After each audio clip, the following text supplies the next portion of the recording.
ประเด็นที่เราบอกเกี่ยวกับมือที่3อะ3ดาบแทงหัวใจในที่นี้เกี่ยวกับเรื่องมือที่3คนแทรกแซงความสัมพันธ์จนทำให้ความรักมีประเด็นมีปัญหาทั้งหมดเนี้ย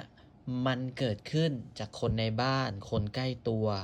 อาจารย์จะไม่ตัดสินว่าเป็นเขาก็แล้วกันว่าเขาพยายามสร้างสถานการณ์เพื่อเอื้ออำนวยให้ทุกคนมองว่าเขาน่าสงสารเขาควรถูกช่วยเหลือเขาควรถูกเห็นใจไม่ใช่ตัวเขาที่เป็นคนริเริ่มหรือสร้างปัญหาในความสัมพันธ์ครั้งนี้ เพราะฉะนั้นเขาจะได้ประโยชน์อะไรหากทำสิ่งที่หนูเห็นว่าหนูโดนใส่ร้ายเนี่ยเขาจะได้